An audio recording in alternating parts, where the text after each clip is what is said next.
And I'm pretty sure you can hear the cops in the background, but don't be alarmed. The only reason why you hear that is because I'm about to kill this episode and somebody probably done called the cops. Yeah, I just did that.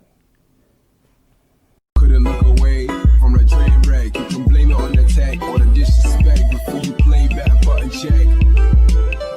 Button check. What is up, everybody? Welcome back to yet again a beautiful day checking these buttons. No idea why I just did that. Anyway, I am hype. Hope you guys, or not hope you guys, but thank you guys for tuning in once again. We definitely have some hype clips, have some hype. I can't fucking talk. I'm so damn hyped that I can't even talk, but thank you guys for tuning in once again. We also got a special announcement from the fine people at Hitbox that I'm so excited to announce at the end of this video. But before we get to all that, hope you guys are enjoying your week, because we got a full week of checking these damn buttons, ladies and gents. And once again, we got the hot clips, hot topics, and we's about to gall.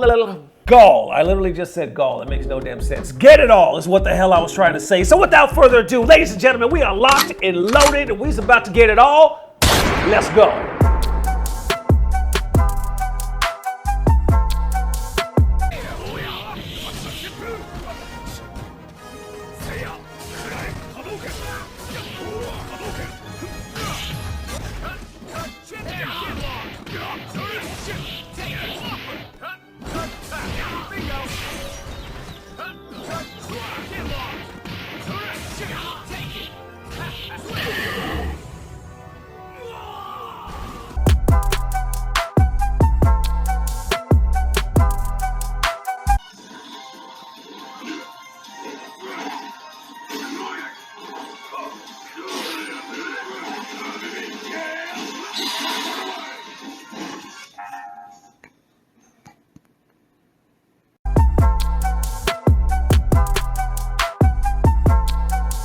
On the exact angle.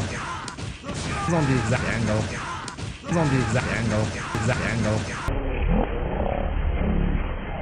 All right, and now into the first set of buttons that need to be checked, ladies and gentlemen. All right, this one, as you could probably guess by the title by now, why is my shit stuck? The damn microphone cord is always getting stuck, but anyway, all right. So those of you that might have guessed by now from the title of the video, it has to do with the almighty Leffen. Y'all know Leffen. We've talked about him quite a few times on the channel. This time, it looks like he possibly has made the worst take of 2020. Now, it actually has a positive ending. Believe it or not, I believe it really does. So stay tuned to the ending when it comes full circle. And before we get started, I gotta give a quick shout out to the homie Poirier right here. He tagged me in it. He was like, yo, you gotta cover this story. And that's how I learned about it all. So big up to the homie. Thank you for looking out, supporting the show. All right, so we're gonna go to kind of the root of how it all came to be and started. So we'll go the beginning, middle, and end. Pops off right here with none other than Leffen. Starts it right here. Basically, he was just making a tweet saying, honestly, I think if Ultimate's netcode wasn't turbo garbage, I think people would realize its flaws as competitive fighting game way faster. But maybe that's just me. The online is so bad that you can't even focus on the fact that gameplay consisting Pac-Man versus Rob isn't that fun. Then somebody by the name of Rick or Rickles sees this and responds to it. He says, Leffen speaking for characters he doesn't play.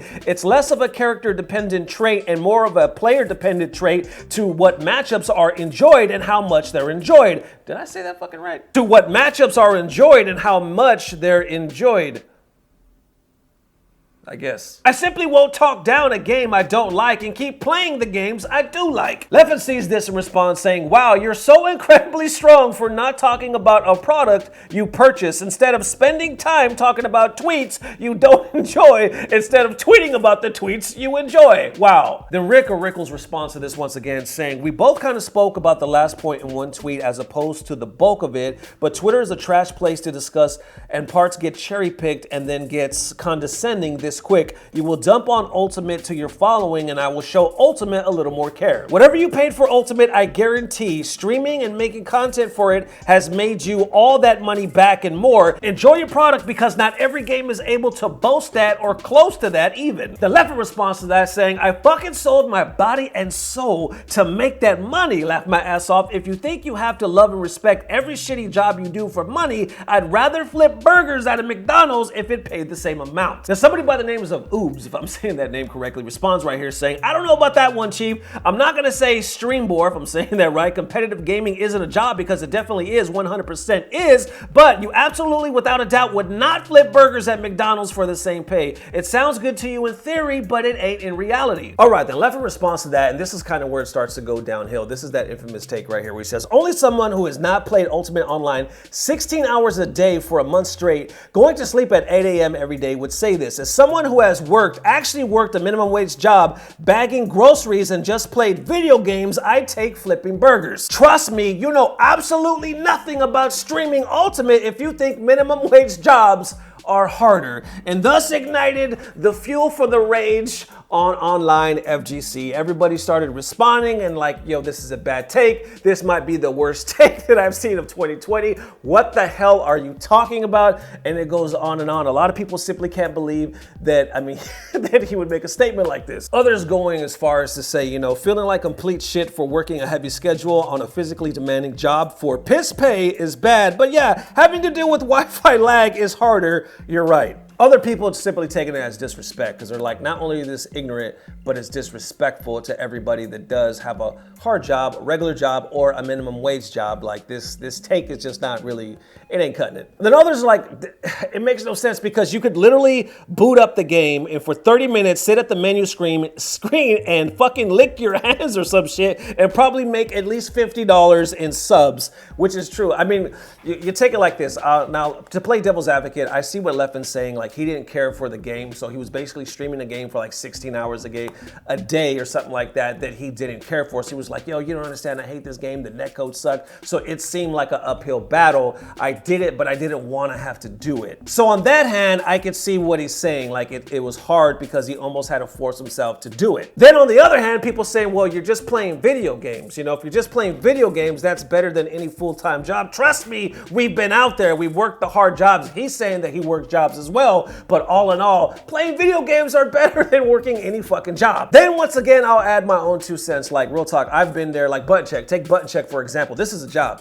This is a full-time job. I don't sit in front of this camera for, what is the episode, like 10 minutes long or something like that? 10 minutes and be like, hey, watch the video. No, it takes like a good day to have a story, research, do all this and post, and we're doing interviews, we're editing. I'm editing every fucking day. On top of that, I have a full-time job. So basically I have 2 jobs. It is a grind. And in doing that, don't let anybody lie to you and say, oh, if you do what you love, it'll never be work. No, it'll always be work. It'll just be work that you're willing to do and in a way happy about it. But it's still going to be blood, sweat, and tears, and you're gonna have to work your ass off for what you want. So I get that, and I get that sense, if that even makes any sense. I just felt like I had to say that. But in saying that, I mean, everybody else saying this, because Leffen also made these tweets, and I'll put them on. Basically, this is where I was saying it actually comes full term and makes sense, because he apologizes. He actually says right here that it was a shit take. Like right here, you can see in this tweet, he goes on to break down, pretty much taking back what he says, saying overall,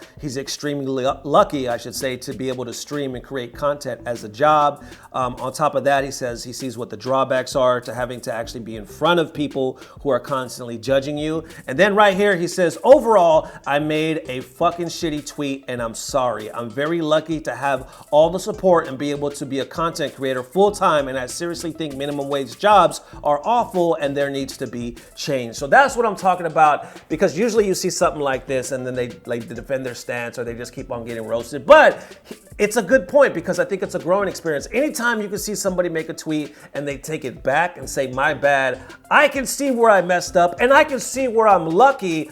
I think, real talk, I think this shows growth on his side. If he didn't say any of that, I could see why people continue to roast him and stuff like that. But real talk, since he said that, I think he actually learned something. That's just me. Let me know if you disagree, but it looks like it was a learning experience, and that's why I say it has a good ending. So there it is, ladies and gentlemen. Definitely let me know how you feeling. This was weird, man. I know that streaming is considered a hard job, minimum wage. I've worked all that shit. I haven't really streamed, but I've done this, and I know how hard this is, so I can only imagine opinion. So once again, let me know how you guys feel. I think everything has its give and takes.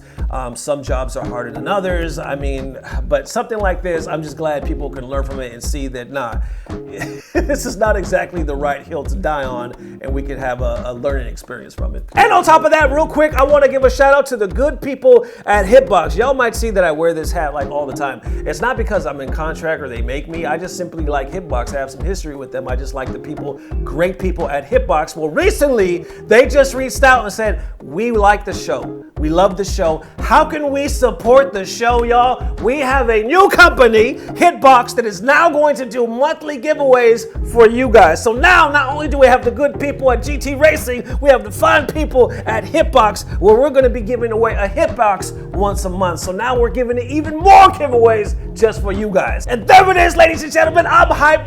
More information to come because it's going to start. Well, we're already about to be in October, so it's going to start in October in a few days. Thank you guys for all the love. Thank you for Hitbox, GT Racing, all the love. Button check. We just hit 30,000 subscribers and we're growing so much. Thank you guys for all the love. It means the world to me and my family. We'll love you guys forever. We'll see you soon. Today is Tuesday, so we're going to see you Thursday. We're checking the buttons. See you guys soon. Peace. Blah, blah, blah. Subscribe. You know what? Yeah, I do. I do want to express myself. Okay? All right? There's my flair. Okay? And this is me expressing myself. Okay? There it is. I hate this job. I hate this goddamn job and I don't need it.